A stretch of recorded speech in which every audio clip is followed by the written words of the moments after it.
It's my pleasure now to introduce our guest speaker for this afternoon, Bill McNabb, Wharton graduate 1983, Wemba 1983. Bill, as you know, was CEO of Vanguard until very recently, but he's now only chairman of Vanguard. How do I know that Bill's life has changed? He knows I'm going to say this, but I've got to say it. He's grown a beard. And his beard isn't like one of those David Letterman, Jon Stewart, I've retired to the backwoods beards. It's I am a hip, cool executive going forward in the 21st century beards. Bill does an incredible amount for the Wharton School. I don't want to go through everything he does for us, but I do want to tell you and remind him of at least 3 things about Bill that have touched me personally. The first one is that the first time we met, which is getting close to 4 years ago, I was going through a normal patter kind of conversation with Bill about what it was like to have become dean of the Wharton School. And I was thinking about the fact that change is slow in universities. And I said to Bill the normal cliche, it's a marathon, not a sprint. And he corrected me immediately and said, actually, that's not right. For most of us, what life is in fact a series of sprints. And the most important thing you have to do, therefore, to perform at your best is to recover between the sprints. And as a former athlete, that really resonated with me. If you keep running across the gym floor, your performance deteriorates. If you stop only for 10 seconds between sprints, your next one is pretty good. That's a lesson from Bill McNabb that I use every day. Yes, I want to throw myself into everything I do, but I know that recovery and recharge is incredibly important, and I learned that from Bill. Bill himself is not only a former athlete, but a current athlete, so we talk often about sports. Second thing I learned from Bill is, if you look at Vanguard, what do we think about Vanguard? Vanguard's a company that takes cost out of financial services. That's its value proposition. But when you're on the Vanguard campus, the first thing that you see, and this is in Bill's DNA and the culture and the DNA of the firm, is it's all about the people. So even though it's a numbers business and about reducing the cost, Bill fervently and passionately believes that even in financial services, or maybe most importantly in financial services, it's the people who matter. And if the leaders get that right, the organization is bound to do better. Last, but for me not least, I'm going to tell you a simple story about an event that happened a couple of months ago in my home country of Australia. We had a Wharton Global Forum in Sydney. And Bill McNabb was on the program. And the program, this was supposed to be a highlight of the program because Australia privatized its social security system in the early 1990s, and we had the Australian politician who did that there. Vanguard has a big presence in Australia. Why? Because it manages a lot of Australian superannuation assets. So we had a beautifully choreographed event where the former Australian politician was going to talk about the idea that he had 25 years ago, and then it would be a handoff to Bill to talk about the opportunities that has created for Vanguard and for Australian citizens. That was all great until the former Australian politician started lecturing us on East German history. And then instead of speaking for the 30 minutes which were allocated to him, he spoke for 1 hour. Bill McNabb and I were sitting in the front row, much like this as we are today. And Bill says to me, I've got to get on a plane in 2 hours. What are we going to do? First of all, I said, we got to wait till he stops speaking. Then we got on the stage and we had a conversation reacting to what was in essence a geopolitics story about the rise of China and what it means for Australia and the US. And I think we carried it off, and people in the audience did not know that this was exactly not how the event was supposed to take place. Okay, so that's a good story about an event, but just consider this. Bill McNabb is one of the most distinguished executives in the United States. At that moment, he was no doubt the most important American executive in Australia. He could have said, to hell with it, I'm going to go and catch my plane, you've insulted me, I'm too important for that. But because of the man Bill McNabb is, he just rolled with it, smiled, got up there, and got on with the job. He's an incredible guy. Please join me in welcoming Bill McNabb.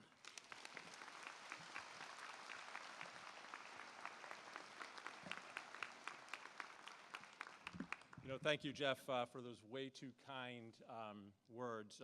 I do feel I've got to respond to the beard thing, though. So I show up on campus after a couple weeks in Africa, and my colleagues definitely all came to me and said, you're taking this retirement thing a little bit too seriously. My rowing friends simply said, you've gone back to form. You're acting out your 20s again.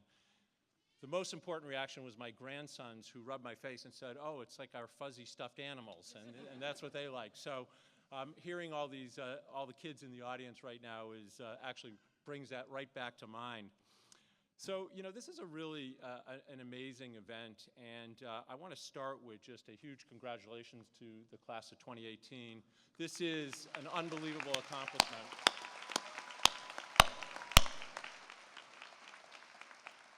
But I'd like to ask the class for a huge round of applause for the audience, because without their support, none of this would have happened.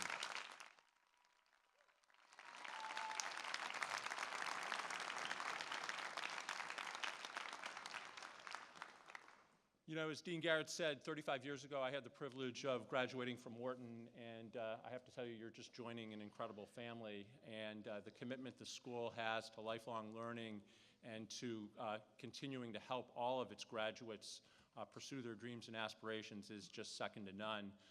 This particular program, and you never should call out your favorite children, but when I look at the whole Wharton landscape, the undergraduate program, the traditional MBA, and then the executive MBA, this is by far my favorite, because what it takes to come through this program is extraordinary.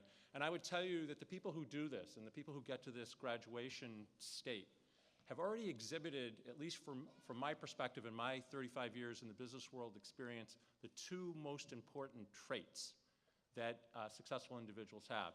And the first trait is what I call a growth mindset. And there's a great psychologist out on the West Coast, Carol Dweck, who's written extensively about this. And she's created this fantastic framework for viewing the world. And rather than looking at the world as a series of, almost foreboding challenges and things that can't be done, sort of the negativity that you often read in the press, she looks at it as a series of challenges. And for people who have the right mindset, they can do things that they never thought they were going to do. And she says, actually, specifically in her great book, Mindset, in a growth mindset, challenges are exciting rather than threatening. So rather than thinking, oh, I'm going to reveal my weaknesses, you say, wow, here's a chance to grow. And think about what you've been through these past 2 years. How many times did you have that opportunity in front of you where you had these real growth moments? And the second, and I would say related trait, and this group clearly has a very technical term here at Penn. It's called grit. I had to get, pay for an advanced degree to get that. So, but it's a quality that's actually getting a lot of attention thanks to a great Penn professor, Angela Duckworth. And some people would call it discipline, stick-to-itiveness, mental toughness. The phraseology doesn't really matter. What it really is, to me, is an unbelievable drive and persistence to get things done. And if you've seen her, Angela Duckworth's TED Talk, it's really very compelling. And in her own words, she says, grit is about having a goal you care about so much that it organizes and gives meaning to almost everything you do, even when you fall down, even when you screw up, even when progress toward that goal is halting or slow. It's a really powerful idea if you think about it. And one of the things, being a local company here, I have the privilege of having several of my colleagues actually among this graduating class. And so I've gotten to see grit up close and personal. There have been transfers from the West Coast to the East Coast in the middle of this. There have been babies born in the middle of the program, I think right before a statistics exam, if I have that correct, for one of my colleagues. I can relate to that. I barely got through statistics, same reason. And when I think about that and what all of these graduates have gone through, and all of you in the audience know this, it's just a phenomenal example of grit. And so when you put those two qualities together, we have a group of people here who are going to be incredibly successful. But I think those qualities, the growth mindset and the grit that they've exhibited are actually going to really be necessary as we move forward. Dean Garrett outlined, some of the challenges I think that we face. And for me, in a lot of ways, this is up close and personal because 10 years ago, the great financial crisis was upon us. And actually, just to underscore the point that Vanguard does not believe in market timing, I became the CEO of Vanguard 2 weeks before Lehman Brothers. And if you remember, that was sort of the catalyst for the crisis. And so we had to live through this. But obviously what we've seen since is, slower growth perhaps than we'd all like, but, good growth over the last decade. We've seen markets rebound and so forth. But as Dean Garrett said, underneath all that, there's some really big challenges that continue to emerge and that our group of graduates are going to have to tackle. And they're going to have to tackle them, very, very, with great intensity. And those challenges are disruption. Technology and what it's doing to every industry right now is extraordinary. We've talked a little bit about income inequality and wealth inequality. That creates tremendous pressure on businesses and tremendous pressure on society as a whole. There's obviously the increasing geopolitical tensions that are out there that impact markets, and we've seen a return to market volatility as a result of increasing tensions in the world. So what all of these things mean for us going forward, who knows? But what we do know is we got the kind of people sitting on stage here who can tackle those particular challenges. So we're going to be facing a very, very challenging time. Life generally is challenging, though. There's almost no epoch in our history where that's not been the case. I think, though, the second interesting item, and maybe it's correlated to all of this, is related to this idea of trust. And if I had to put my finger on one thing that really has concerned me as an executive and as a leader of a large organization, it's the record plunge in public trust of institutions. And whether it's an NGO or the media or the government, we've seen trust just diminish pretty quickly and in a pretty straight line over the last several years. And unfortunately for us who are all in the business world, business has also suffered from an erosion of confidence from the public as well. And that erosion of trust is, I think, greatly concerning because markets rely on trust to work effectively. Democracies rely on trust to work effectively.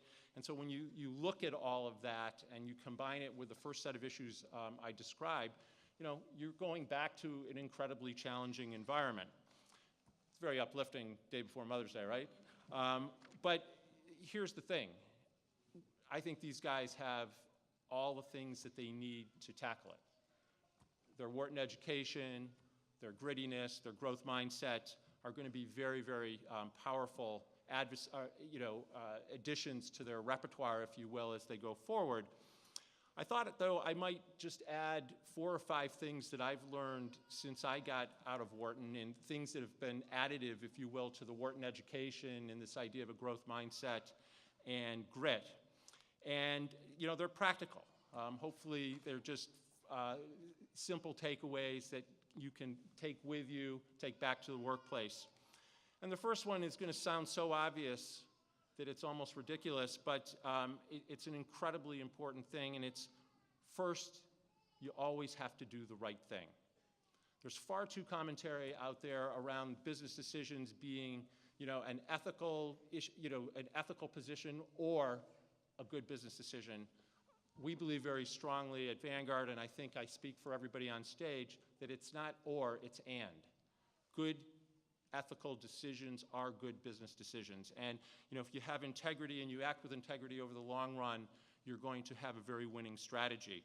There's a very famous story at Vanguard when I was first starting out where one of our salespeople came back with this great opportunity from a very large institution to add a lot of money to one of our funds. And at the time, we were a pretty small company, and this was going to be a pretty significant item of growth.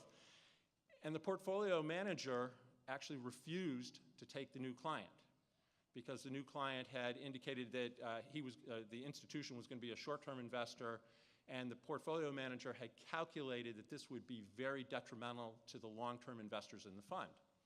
And so pushed back on the sales force and went back to the client and said, sorry, we can't accept the money. The client went nuts. And the client actually complained to the SEC, went and complained to the Wall Street Journal. And I don't think a better thing could have happened at Vanguard because the Wall Street Journal actually ran a front-page story about it, and we could not have advertised better because what it demonstrated was a portfolio manager who had the courage to do the right thing.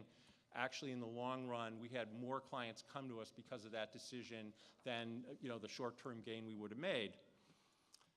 The second point, I think that's really important that has become increasingly clear as I've tried to navigate my career when times are challenging as they are, it's very important to remove uncertainty from your key stakeholders. And one of the key lessons around that really came about during the Great Financial Crisis. And one of the things we tried to do during the crisis was think about who were our key stakeholders. And Vanguard's a pretty simple company, so for us it was our clients and it was our employees, our crew members as we call them. And the two things that were really bothering people, one from the employee standpoint was, is my job safe? Is my job safe? And first thing we did during the crisis when Wall Street was laying people off left and right was say, don't worry about your job. We will not have a layoff during this period. And by reducing that uncertainty, we took a whole set of issues off the table. And then we went to the clients, we described that to the clients, and we also said, we don't exactly know when this is going to end, but this period, this tremendous downdraft in the market will end. And if you make a short-term adjustment to your portfolio based on it, you're going to make a mistake. And by being very clear about that, and again, trying to reduce uncertainty, it really helped a lot of people. And you can apply your own situation to the different industries that you all work in, but reducing uncertainty is an incredibly important aspect of, I think, being a leader. Third, and my colleagues from Wharton who teach strategy are probably going to hit me for saying this, but because we all love to do strategy, and it's my favorite classes to come in and sit through are the classes to talk about strategy. But the third big lesson for me has been it's really important just to get stuff done. And just go out and sort of put one foot in front of the other, especially when things get really tough. Especially when things get really tough. And our founder, Jack Bogle, probably exhibited this better than anybody I've ever seen. I can remember in 1987 when the market dropped 25%, Jack canceled all strategy meetings, all projects, and basically said every executive has to spend all day on the phones answering phones from the investors because people were so worried. And again, it's not terribly sexy, it's not terribly complex, but that idea of just getting things done really resonated. The fourth lesson for me has been during challenging times, while you're getting stuff done, you do have to be ready to pivot. And Jeff talked about the importance of innovation in our society. And I do think the word gets overused. But during crises, or challenging times, there's always a moment where if an organization is willing to be a little bit contrary, it can be successful. And you have to look for those moments. If you think about it, 75% of the S&P 500 companies were founded during a period of economic uncertainty or a recession. And when you think about that, that's when the great things happen. And so the ability to pivot during those periods of time is incredibly important. And finally, the last lesson, and this is something that I think Wharton has really upped its game. When I was here 35 years ago, we did not talk much about leadership. And today, it's a huge central part of the education. And I would say the fifth lesson for me is the quality of your team is everything. Quality of your team is everything. Many of you will be going back to roles where you have an opportunity to shape the nature of your team and who's on it and so forth. You're going to actually make strategic mistakes. It happens. I know despite all our great training, it still happens. And the thing, though, is if you have a great team in place, you're going to be able to recover from that. And not only recover from it, you're going to actually be able to pivot and prosper and go on to do great things. So for me, seeing the emphasis that Wharton puts on that and that focus on teamwork and leadership is really, really rewarding. So one last thing, and then we're going to get on with it and get these degrees out. One last thing. So when I think about the Wharton degree, to me, it's just such an incredible privilege to have gone to this institution. When I think about my time here, it was very, very special. And it really does prepare you for these challenges that I've described and, gets you as ready as you can be ready. But I think graduating from here also comes with a great set of responsibilities because of the privilege of coming through this program. And that really reminded me of some very wise words from a famous CEO, Max Dupree, who is the CEO of Herman Miller Furniture. And in his great book, The Art of Leadership, he said, "The first responsibility of a leader is to define reality. The last is to say thank you. In between, the leader is a servant." Now, I believe because of your Wharton training, you're all going to have tremendous opportunities to shape the vision of your companies. And I believe just based on your response to the audience, you're all going to take the responsibility of thanking people, all your stakeholders, very seriously. So in between, try to remember your role as servant leaders as well, and the world's going to be a much, much better place for it. So again, thank you for your attention. Thank you guys for all that you've done. Congratulations, and really, really well done. Thanks.